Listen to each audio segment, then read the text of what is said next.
Call the Thursday, October 25th, 2018 meeting to order. First item of business is approval of the minutes from the October 11th meeting. Any changes, additions? Nope.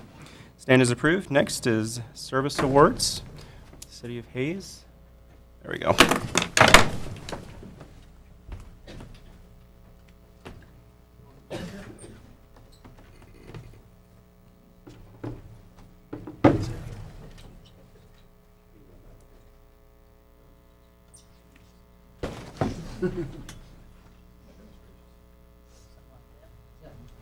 Okay, good evening, Commissioners. We're honored to present to you this evening the Employee Service Awards. First off, we ask that employees receiving their award please come and cross behind me, behind the podium here. Start with Toby, stop with the mayor and have a picture, and then continue on, if you would, please. Also, we would remind you to please stay after. We'll be taking a group picture after. So first up are the 5-year awards, and the first up for 5-year awards is Rachel Albin. Rachel started with the city in 2013 as an account clerk 1 for the city clerk finance office. In 2014, she was promoted to account clerk 2. Rachel Albin.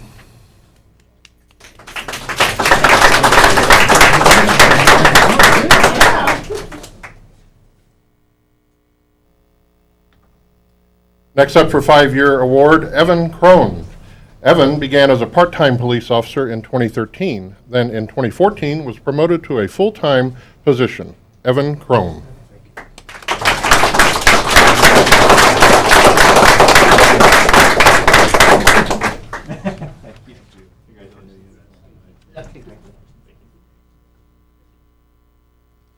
Next on the 5-year is Lyle Pantel.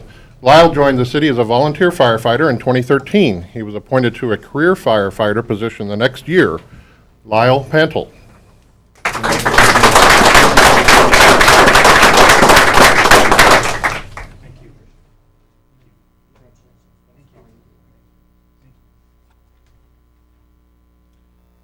The next 5-year service award is Rachel Kraus. Rachel has been with the city since 2013. She started as a communications officer and became the shift lead earlier this year. Rachel Kraus.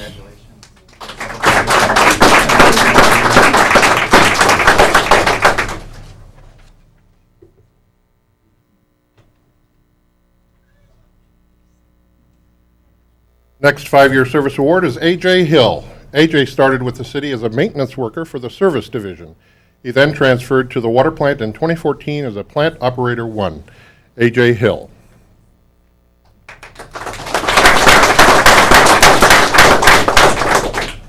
And rounding out the 5-year awards is Lance Kerner. Lance joined the city as a maintenance worker for the service division. In 2015, he became a plant operator 1 at Water Resources. In August of this year, he was promoted to plant operator 2. Lance Kerner.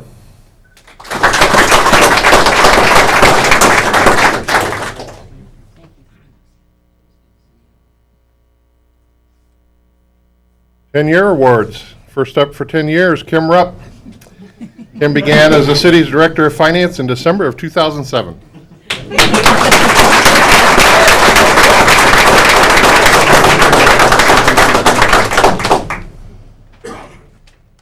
job. Glad you're around. Even if you had to introduce yourself. Awkward. You think? Next 10-year award, Bobby Pfeiffer. Bobby began her career as a receptionist for the Convention and Visitors Bureau and was promoted to the CVB's administrative assistant 5 years later. Bobby Pfeiffer.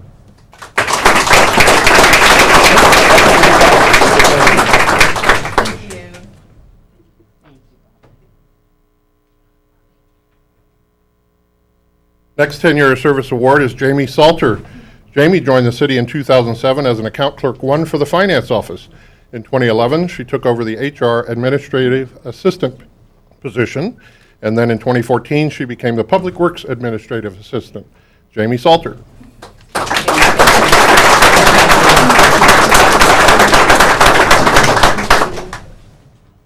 Next 10-year service award, Eric Borger. Eric began as a service maintenance worker 1 for the city. He was promoted to maintenance worker 2 in 2010, and in 2016, he became the stormwater operator. Eric Borger.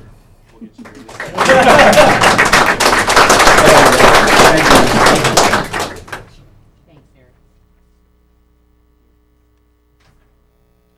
Next 10 years is Kyla Jurgensen. Kyla started with the city as a communications officer. In 2013, she was promoted to communications shift lead. Kyla Jurgensen.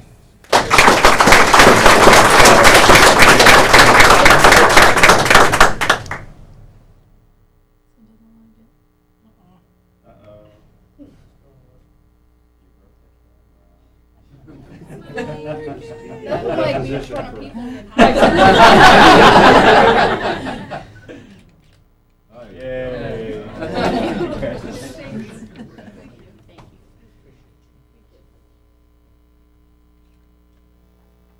Next 10-year service award is Eamon Coveney. Eamon came to the city as GIS specialist in May 2008. Eamon Coveney.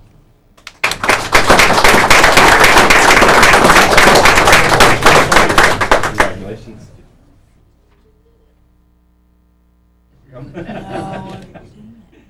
There you go.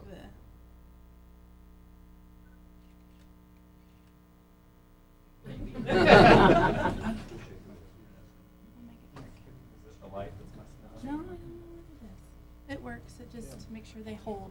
Next 10-year service award, Toby Alexander. Toby joined the city as a maintenance worker 1 for parks and was promoted to maintenance worker 2 in 2011. Toby Alexander.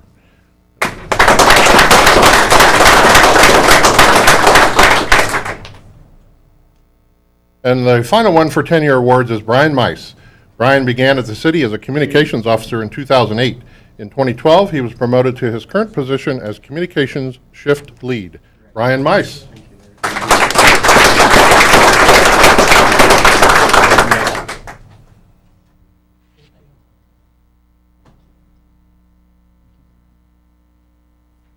Next up are the 15-year awards. First up is Amy Liker. Amy started with the city in 2002 as a secretary for parks. In 2013, her job was reclassified to Parks Administrative Assistant. Amy Liker.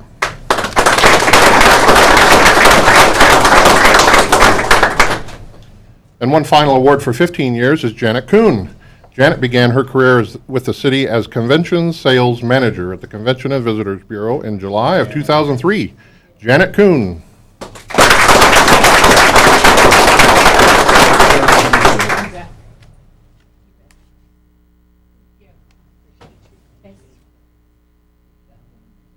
Thank you. We all know her, don't we? Now we're getting into the long timers. Next up are the 20-year awards. First up for 20-year awards are Aaron Ditter. Aaron started with the city as a volunteer firefighter in 1998, and he was hired as a career firefighter in 2000. 2 years later, he was promoted to fire engineer, which was reclassified to a fire lieutenant in 2009. He was then promoted to fire captain in 2011. Aaron Ditter.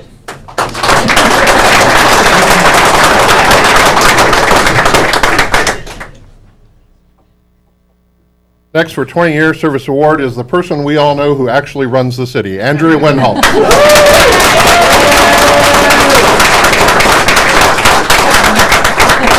Andrea joined the city as a student intern for the city manager's office in 1998.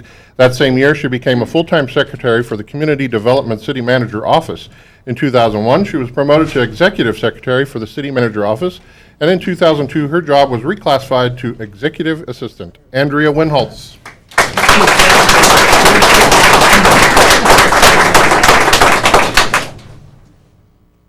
Next for 20 years is Tim Greenwood. Tim began as a police officer in 1998 with the city. In 2010, he was promoted to police sergeant, and in 2015, Tim was promoted to police lieutenant. Tim Greenwood.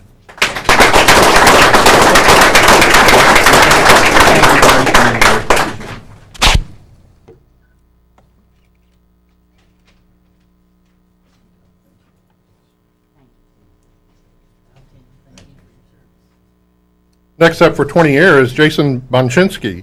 Jason started with the city as a police officer in 1998. He became a uniformed investigator in 2008, and 3 years later, he was promoted to police sergeant. Jason Bonchinsky.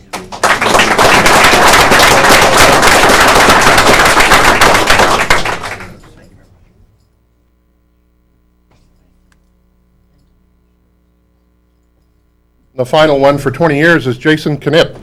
Jason has been with the city since 1998 when he became a refuse collector. He transferred to service and became a maintenance worker 1 the following year. In 2001, he transferred back to solid waste to become a recycling truck driver, which was renamed in 2009 to refuse equipment driver. Jason Knipp.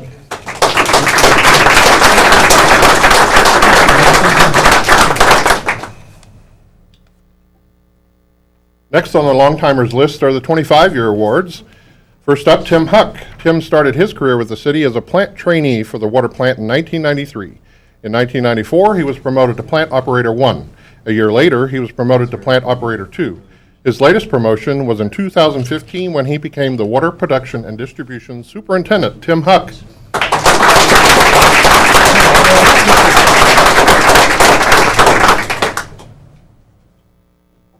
Next 25 years, Don Scheibler. Don joined the city as a police officer in 1993. He was promoted to police investigator in 2000 and then police lieutenant in 2005.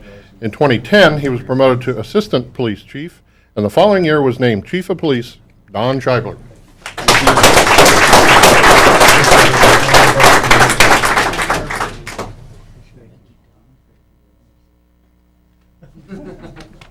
Oh, he told me the same thing. Next 25 years, Karen Randa. Karen began her career with the city as a clerk for the service division in 1993.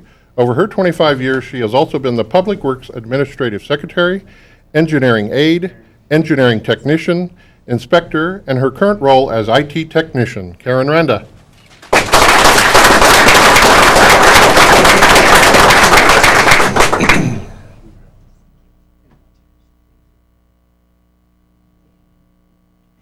The final 25-year award is Sean Swift. Sean started as a plant trainee for the wastewater plant in 1993. In 1994, he was promoted to plant operator 1, and in 1995, he was promoted to plant operator 2. Sean Swift.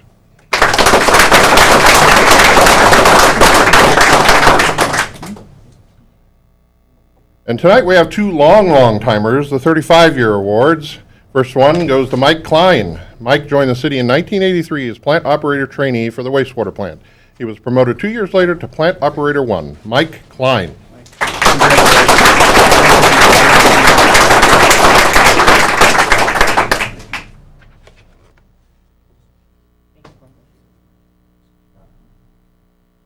And finally for tonight, for 35 years, Ron Rice. Ron began his career as a maintenance worker 2 for the Parks Department in 1983.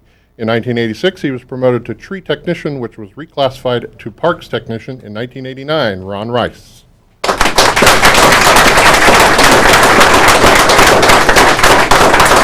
Everyone would gather up here now for a picture, group picture. Includes commissioners. Come on, Sandy, you remember. I don't think I can get everybody in. Oh, sure. We're gonna try, Jamie. That was great. That's true. Stand right here. Right here. Right in front of Right you. here. You guys are across the board. Yeah. Right. Be up there. Come on in. Well, can you- That's why I like to back down. You guys.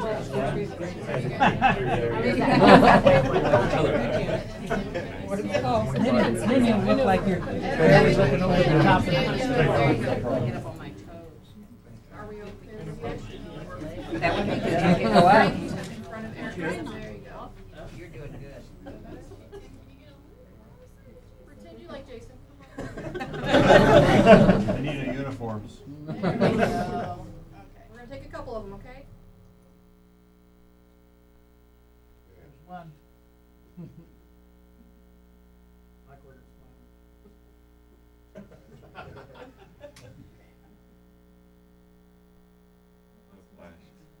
Hold on, don't move.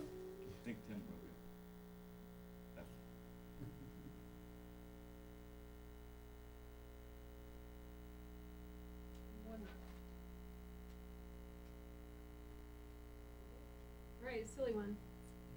All right, we're good. Thank you, guys.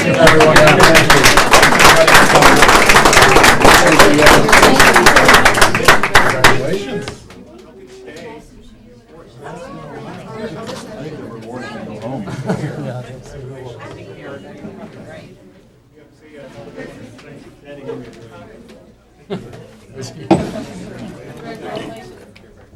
Oh, man. I got all the good ones. Yeah. Yeah, you did. Man, every name that came up, I'm like, yeah, that's the good one. Like, wow, Kim, anything above 1 is big. Ooh, been here 2 months. Woo, it's big. Now the big one. See, we didn't do the air conditioning after all. Good.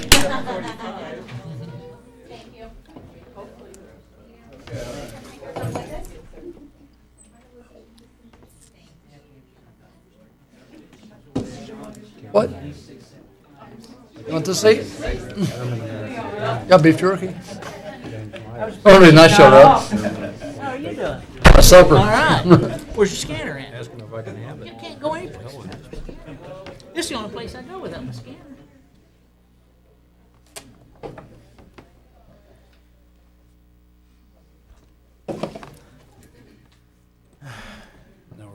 Boy, Sandy, you know how to clear out a room. Don't I though?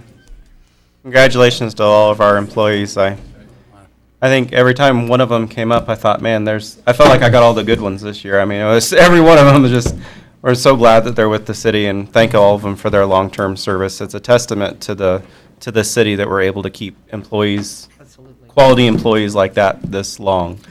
So we're very glad that they're here and thank all of them. Next item is the financial statement for September 2018. Thank you. This is a report of financial summaries for revenue and expenditure activities, City of Hayes, month ended September 30, 2018. Revenues in September totaled $2,833,699. That's an increase of $429,878 compared to the same period last year. Notable areas of increased revenue compared to September of 2017. Current real estate ad valorem tax collections were up $130,000. Airport Improvement Fund revenues were up $94,000, mainly due to reimbursements received on Grant 34 for the wildlife fence construction. Local alcohol liquor tax was up $110,000 due simply to timing of those receipts. Oddly, water consumption was up in September when compared to a year ago, mainly for businesses, which saw a 17% increase. Therefore, total water revenue is up 10% month to date, and conservation revenue is up 12%. Year to date, total water consumption is up 1.5%, with total revenue up 6%. You may have noticed a posting error in the amount of $258,777 for water sales tax. It was coded to the water fund instead of to water conservation. So it's a net effect of $0 for total revenue government-wide, given it was just between two funds, and we will correct that in October. Notable areas of revenue decrease, there were no significant areas. Expenditures in September totaled $2,802,085, which is a decrease of $828,357. Some notable areas of increased expenditures: solid waste reserves were new equipment. Solid waste reserves new equipment expenditures were up $168,917 due to the purchase of a new recycling truck. And water reclamation expenditures increased $945,000 due to the start of the payments on the revolving loan for the wastewater treatment facility reconstruction. Notable areas of decreased expenditures. Items noted last month for timing included 3 payroll periods and the allocation to the library. Those items lowered expenditures a total of right at $1 million. General supplies and materials for the Public Works Division were off $22,000. Special highway expenditures were down $367,428 due to ongoing chip seal projects this time last year. And you may have noticed some credit expenditures in the CVB. Their line items were expanded to better reflect actual categories of expenditures. Therefore, the credits indicate the change in allocations to another line item. Month to date, general fund sales tax collections were at $629,454. That's an increase of $308 or 0.05% as compared to last year. Year to date, general fund collections are at $5,369,585, up $36,961 or 0.69%. The report of quarter-to-date sales tax collections by industry classification was down $16,631 or negative 0.84%. The portfolio of certificates of deposit on September 30, 2018 totaled $48.45 million with a weighted average interest rate of 1.95, up 0.87 from a year ago. Par value on the portfolio of Treasury notes is at $7,707,000 with a weighted average yield to maturity of 1.78. Total balance of the money market account on September 30, 2018 was $3 million with a current yield of 0.5. The balance in the money market was purposely increased to help with the cash demand on the wastewater facility expenditures. Total investments are up $957,000 when compared to this time last year. I'll make a motion that we approve the September 2018 monthly financials. Second. Go ahead. I have a motion by Commissioner Melick, second by Commissioner Jacobs. Any comments, I just questions? had, excuse me, I just had one question, Kim. That 17% increase in water usage on the businesses, was there something, that's a big increase. Especially with all the water, all the rain Yeah. we've had. Not sure what that could have been. I don't know if Water Resources is here, if he has any idea what business consumption could have been in September. That'd be great, Jeff. It just seems like a big number to me. Thank you. And the alcohol tax revenue is up because of timing, not because people are drinking before the election. Okay, Well, it's worth asking. All those in favor? Aye. Aye. Opposed? Passes 5-0. If we have any citizen comments on non-agenda items, this is your time. Seeing none, move on to the consent agenda. Have some appointment recommendations there. Move we approve the consent agenda as presented. second. Motion by Commissioner Swaller, seconded by Commissioner Musall. All those in favor? Aye. Opposed? Passes 5-0. Next item is a progress report on the wastewater treatment plant. Mr. Christopher, how are you? Doing great. How about you all? Wonderful. Did you enjoy your day in Hayes, America? Wonderful. Last evening and all day. I do want to welcome Commissioner Melick to your first sewer update. Trust me, we're a lot closer to the end than we are from the beginning. That's good. We've been doing That's this since good. about 2015, so. That's good. Okay. All right. So status report tonight. I think I was here 2 months ago and predicted we'd be here in October to talk about starting this facility up, and that's certainly what we're here to do. The project was, again, started in May. Actually, construction was started in May of 2017, and we're charging ahead to reach what we call substantial completion by November 27th, which would be the startup of the liquid facilities, which I'm going to show you a slide of here in a minute, with then final completion of the whole project in August, August 1st, with or substantial completion of the whole project in August of 2019, and then final completion in September. Now, the good news is, right now, the contractor, CAS, is 52 days, showing 52 days ahead of schedule, so that gets us done sometime in Fantastic. June. And I would like to take this opportunity to introduce Travis Stryker with the design builder. He's here every couple weeks with the rest of us. He just doesn't come up here every progress report, but he's here tonight. And of course, Eric Barrow, who's our engineer out on the site. Right now, the project contract price is still what it was in the beginning, $28,402,200. So we talked about liquid treatment, and so this is kind of a transition plan over the last 3 months of the year here. What you see in yellow is what's going to take place associated with transitioning basically from construction on the liquid treatment part to operations. So with the completion of this in November, and probably startup and commissioning taking place in December, we'll start taking the raw wastewater that comes to this facility off of your old plant, putting it into the new liquid plant, which then allows us to take the biosol or take the old liquid plant, which is going to be converted to a biosolids treatment unit, and take it down and start working on it. So a lot of things have to happen. They're starting the testing of individual pieces of equipment right now. That's taking place. Staff training is taking place. Each manufacturer comes out and puts on a training session and gets all the operators the training they're going to need at least to run the equipment. There'll also be additional training coming down the road for how to operate the plant as a whole. The staff will be moving into their new administrative space out of their old offices in the old administration building up at the front of the plant to the new administrative space that's back in the back where that big DAF unit was. That's been taken out and remodeled, and I've got a picture of part of it in here today. And so then startup is really going to start the 1st of December, and it'll probably take a couple months to really get the thing running up to the capability to treat to the quality that we have as a requirement here. It does take a little bit of time when you have a biological plant to get those microbes working with us instead of against us. So just kind of as a picture, you've seen this picture of the site plan over and over again. What we did here is just kind of highlighted the components of the plant that will actually be placed into operation. Closest to us here is a big aeration tank that many of you, I think, have been out to see. 2 final clarifiers. That's really the primary treatment unit. What you see on the left, see if I can get this working. Oh, that wasn't right. Jeff? I knew I was going to screw it up. But up on the left-hand side there, the liquids treatment, that's the headworks and pump station, which is where the wastewater comes in and then pumps up and screened and grit's taken out of it.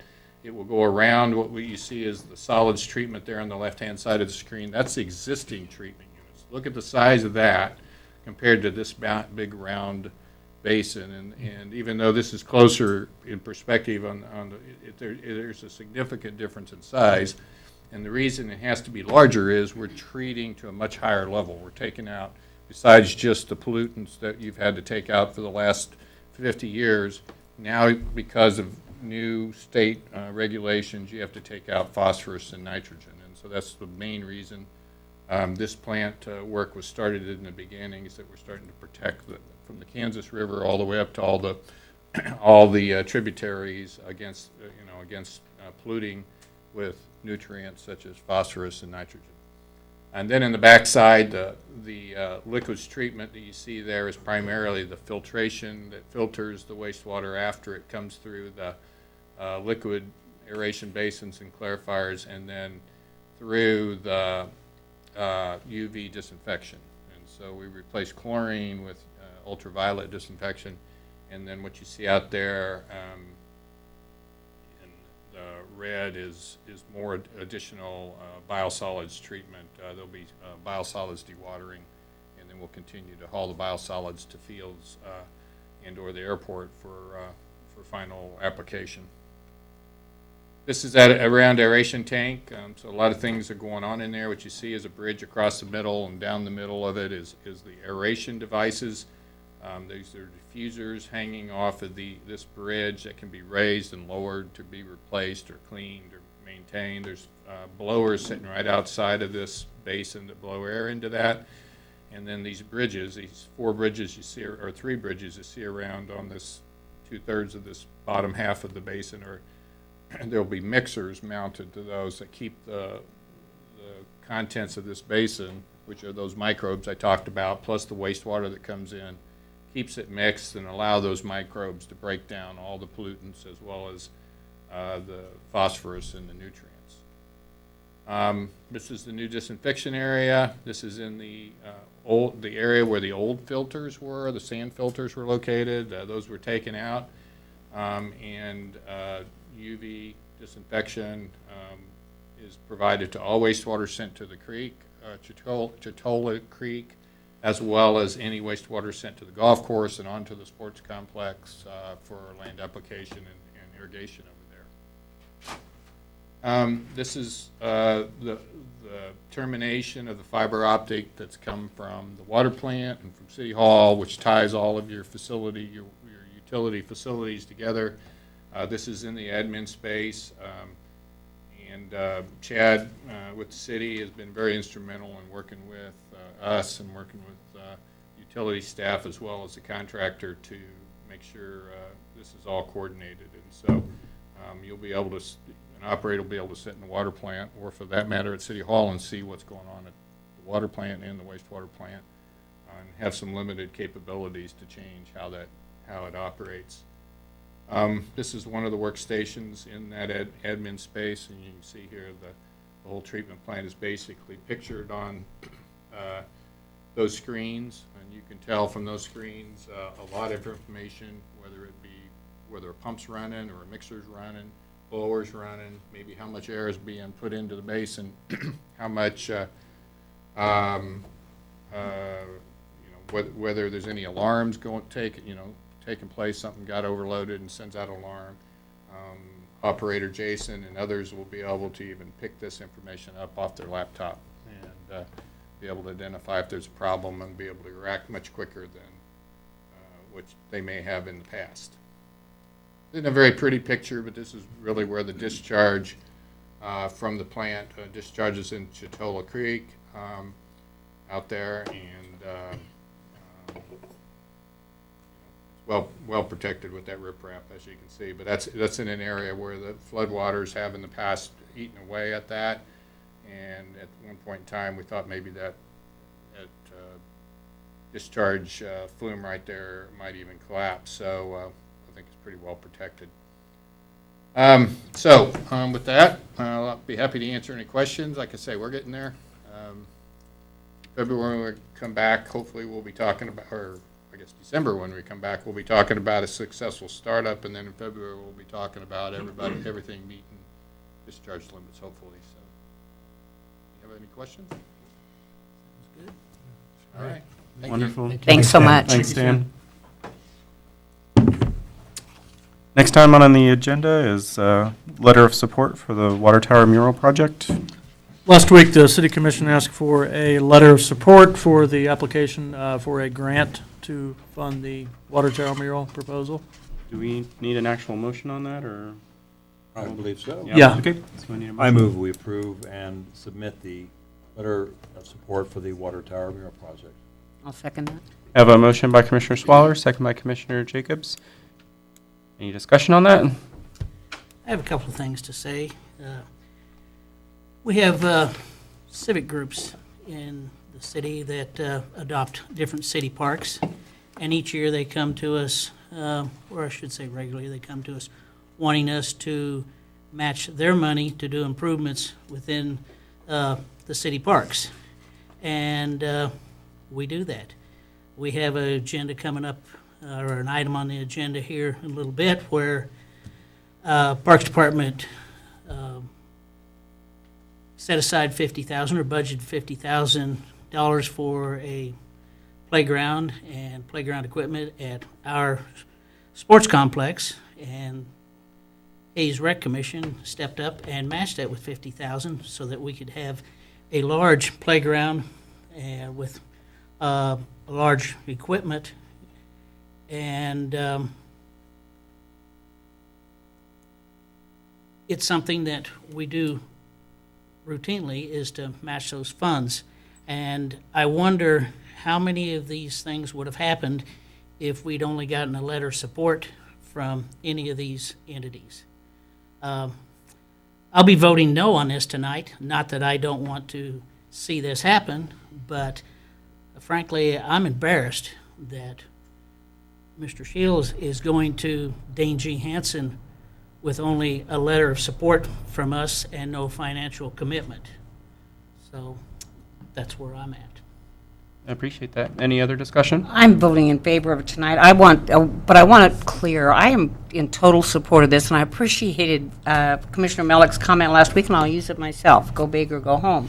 The thing I'm suggesting is that there are possibilities of using alternate resources than just immediately going to the city.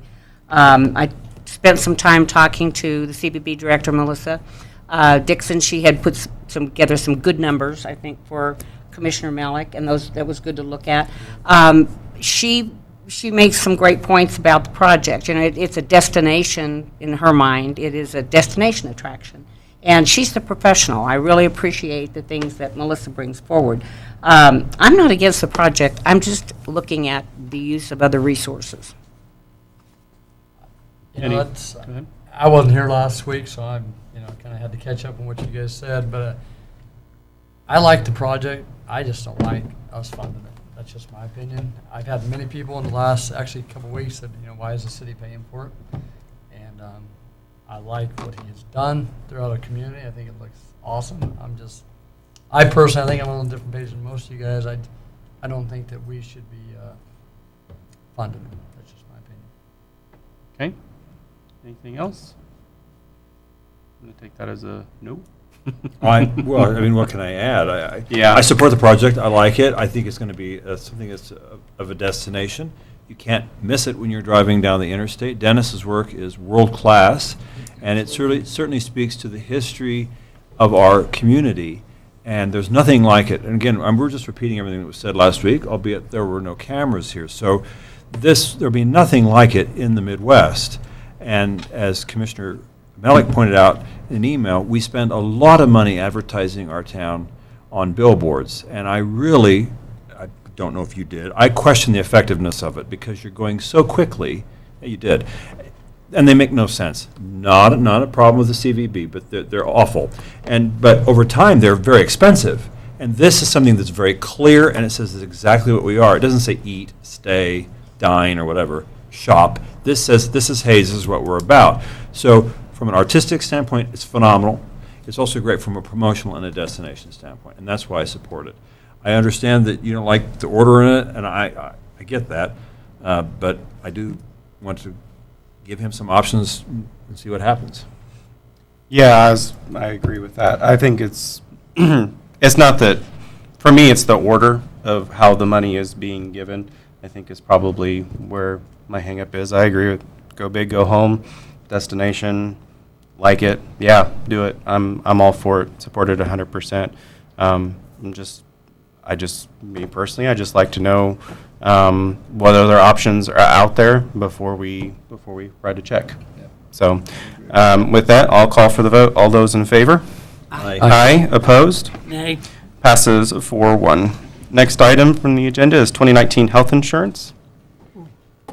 Evening, Commissioners. Erin Giebler, Director of HR. I'm going to start off with a little bit of history.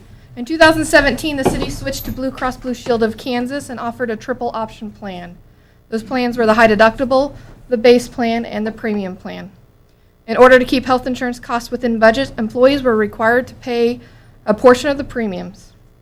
In 2018, we got great news and got a flat renewal rate, so we were able to keep everything the same, including the employees' premiums amounts. In 2018, the city provided up to a $700 match for employees' health savings account. On the three plans, the most popular by far is the high deductible option. We have 59% of the employees who choose that option, 19% choose the premium plan, and 22% elected the base plan. As you can see, most popular is the high deductible, and of course the high deductible helps, the whole point of the high deductible is to help control utilization. And it has worked for us for the third year in a row, or the second year in a row. The City of Hayes received Blue Cross Blue Shield of Kansas renewal rates for 2019, and due to our low utilization, the renewal presented to the City of Hayes showed a 2.46% decrease based on the city's expected enrollment. The city's 2019 estimated cost after the employee premium contributions would be $1,661,414. Staff recommends continuing the 2018 benefits for 2019 as is, including keeping the same employee premium cost. Due to the premium decrease, city staff is recommending an increase to the city's health savings account contribution match from $700 to $1,000, an estimated additional $120,000. I will point out the total cost of the premiums and health savings account contributions being recommended for this year is still less than our total recommendation for last year. This is the action that we are requesting tonight. Mr. Chairman, I move we authorize the city manager to sign an agreement with Blue Cross Blue Shield to provide employees with a triple option health insurance plan with the city's estimated cost being $1,661,414 and authorize up to $120,000 to fund employees' health savings accounts, both out of the Employee Benefit Levy Fund. Second. A motion by Commissioner Swaller, seconded by Commissioner Musil. Any comments or questions?